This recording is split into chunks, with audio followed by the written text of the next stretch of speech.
7 klasėje, kai buvo duota užduotis parašyti rašinėlį. Ir kaip tik tėvas parašė, kad jau tiksliai žinojo, kad dirbs aviacijoje. Tas buvo labai iš tikrųjų keista, nes viskas taip ir sutapo. Ir paskui gavosi, kad po mokyklos nuėjo į kariuomenę, išėjęs iš kariuomenės po 3 metų, jam tada buvo 22 metai.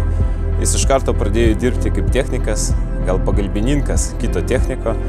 Ir, aišku, po kurio laiko, po 1,5 metų, kiek jis minėjo, jis tapo pats technikas ir ganėtinai ilgą laiką, 25 metus, dirbo kaip technikas.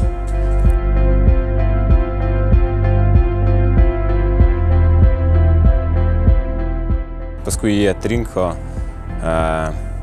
visiškai antiledodaro skyrių, jis kaip tik norėjo antiledodaro skyrių, 5 metus atidirbęs antiledodaro skyrių, tapo tranzitu. Tuo metu ir BGS pradėjo vystytis, kaip tik ta buvo ta pradžia. O paskui tranzitus panaikino ir gavosi, kad liko vienintelis šansas dirbti tai rampos agentų pozicijoje. Ir kaip tik paskutinius metus yra atidirbęs kaip rampos agentas.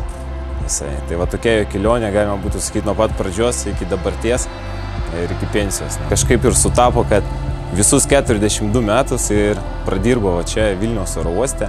Nuo pat pradžių, kaip atėjo, taip ir užsiliko. Tai kartu su BGS augo, dirbo ir išeina iš BGS.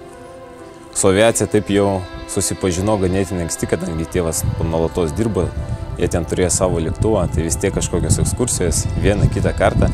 2007 metais kažkaip reikėjo ieškotis darbą, taip ir kažkaip išpuolė, kad tėvas pasiūlė, kad ateik dirbti į BGS.